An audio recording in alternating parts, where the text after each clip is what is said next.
আসসালামু আলাইকুম everyone. Welcome back to my channel. আশা করি সবাই অনেক বেশি ভালো আছেন। আজকে খুব সহজ একটি রেসিপি নিয়ে আসছি। রেসিপিটি হচ্ছে পুঁটি মাছ এবং পালং শাকের রেসিপি। তো চলুন কথা না বাড়িয়ে এই রেসিপিটি কিভাবে তৈরি করছি সেটা শেয়ার করব। এখানে আমি একটি প্যান নিয়েছি। প্যানটা গরম হয়ে গেলে পরিমাণ মতো তেল নিয়ে নিব।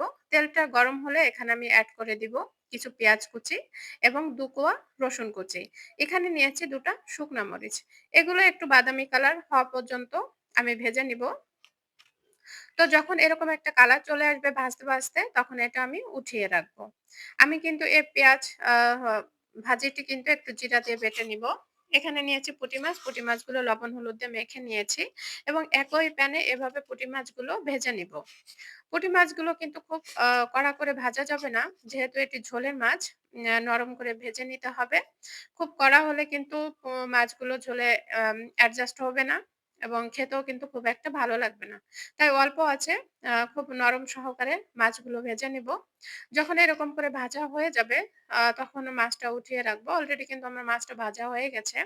এটা এখন আমি তুলে রাখবো। এখানে নিয়েছি পালং শাক দেখতেই পারছেন এবং এখানে দিয়েছি পরিমাণ মতো হলুদ, স্বাদ মতো লবণ এবং এড করে দিব ৩ থেকে ৪ টা কাঁচামরিচ।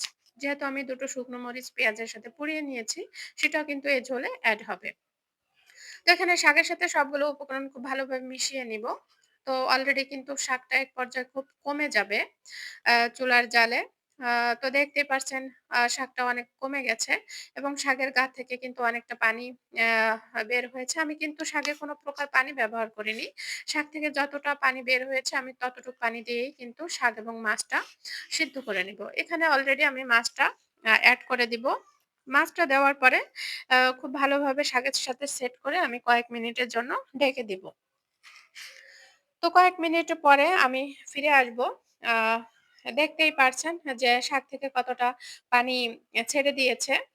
তো এভাবে আমি আলতোভাবে শাকের সাথে মাছটা এভাবে মিশিয়ে আমি আবারও পানিটা টানানোর জন্য ঢেকে দিলাম। পানি যেন শুকিয়ে যায় সে পর্যন্ত ঢেকে রাখতে হবে। তো অলরেডি কিন্তু পানিটা শুকিয়ে গেছে। তো এ পর্যায়ে এখানে আমি পরিমাণ মতো ঝোলের পানিটা এড করে দিব। ঝোলের পানি এড করে দেওয়ার পরে খুব ভালোভাবে মিশিয়ে নিব। এখানে চেক করে নিবেন লবণের পরিমাণটা ঠিক আছে কিনা। যদি ঠিক না থাকে তাহলে কিন্তু লবণ এড করতে পারেন।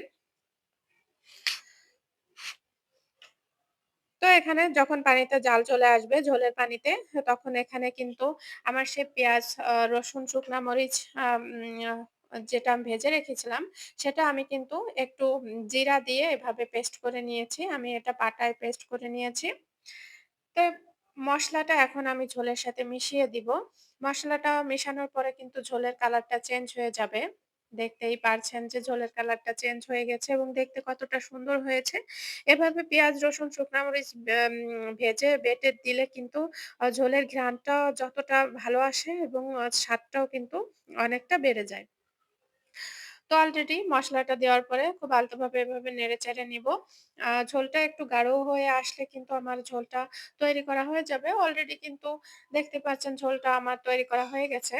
আ আ পালং শাক এবং পুঁটি মাছের ঝোলটা কিন্তু অসম্ভব মজাদার একটি রেসিপি। অবশ্যই বাসায় আপনারা ট্রাই করবেন এবং কেমন হয়েছে সেটি আমার কমেন্ট বক্সে আমাকে জানিয়ে যাবেন। তো আর বেশি কথা বাড়াবো না। আপনারা সবাই অনেক বেশি ভালো থাকবেন এবং সবাই সবার পরিবারের প্রতি খেয়াল রাখবেন। আল্লাহ হাফেজ।